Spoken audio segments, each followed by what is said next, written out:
E aí, hoje a gente vai desvendar uma conexão que, olha, muitas vezes passa batido quando se estuda a língua portuguesa, a relação entre gramática, texto e discurso. Vamos entender como essas três peças se encaixam e dão vida à nossa comunicação. Vamos ser sinceros. Essa frase soa familiar para alguém? Pois é. Para muitos estudantes, encarar as regras da língua portuguesa parece uma tarefa meio arrastada e, vamos combinar, bem chata.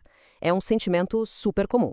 A grande questão é, por que será? Talvez a resposta esteja no fato de que, muitas vezes, as regras são jogadas para a gente sem o seu propósito maior. Sabe, quando não se entende o porquê da regra, ela vira só uma coisa para decorar.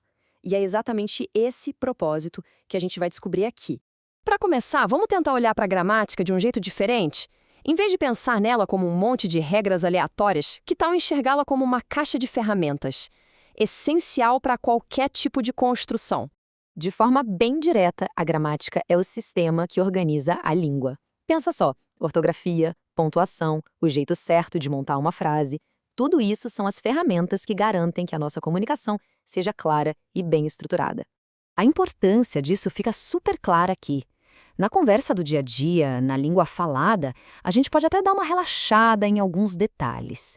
Mas quando a gente passa para a escrita, aí essas mesmas regras se tornam a base para a mensagem chegar do outro lado com precisão, sem confusão. Então, chegamos ao ponto-chave desta primeira parte.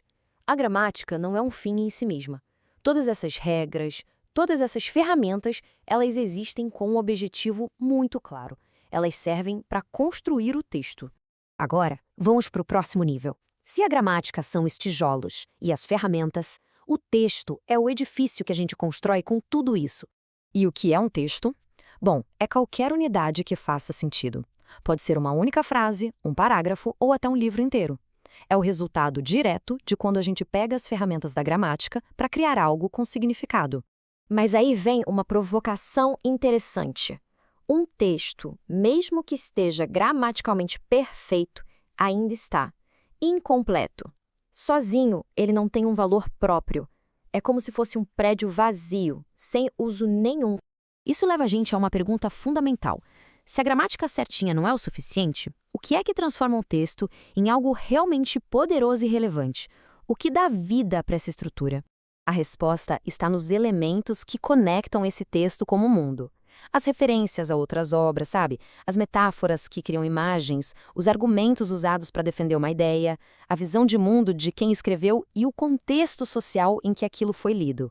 É a interação que faz a mágica. E aqui acontece a grande virada. Do mesmo jeito que a gramática serve ao texto, o texto também existe para algo maior. O propósito final dele é criar o discurso. Pronto, chegamos ao topo da nossa estrutura. O discurso é o grande palco, o lugar onde o texto realmente cumpre a sua função e finalmente ganha vida. O discurso, de um jeito bem simples, é a linguagem em plena ação. É o que acontece quando um texto sai do papel e entra no mundo, interagindo com leitores e ouvintes, cada um com seu próprio contexto, sua própria bagagem. Em outras palavras, o discurso é a vida social de um texto. É quando ele gera debate, provoca emoções, informa, convence. É nesse momento que o verdadeiro significado do texto é construído, nessa troca entre a obra e o público dela. Agora vamos juntar todas as peças do quebra-cabeça. Vamos dar uma olhada no cenário completo e entender como esse sistema funciona de um jeito todo integrado. Essa pirâmide resume tudo de forma brilhante. Lá na base, a gente tem a gramática, que são as regras que organizam a língua. Com ela, a gente constrói o degrau de cima, o texto, uma unidade de sentido. E lá no topo, o texto ganha vida como discurso, que é a linguagem em ação no mundo. Se tem uma ideia para sair daqui hoje, é esta. É uma relação de serviço, uma hierarquia com um propósito muito bem definido. A gramática existe para o texto e o texto existe para o discurso. Cada nível tem uma função que aponta diretamente para o próximo. E fica aqui a reflexão final. Depois de enxergar essa conexão toda, uma simples vírgula ainda parece só uma regra isolada e chata? Ou será que agora dá para ver que ela é, na verdade, uma pequena ferramenta com o poder de mudar um texto e, por consequência, impactar todo um discurso?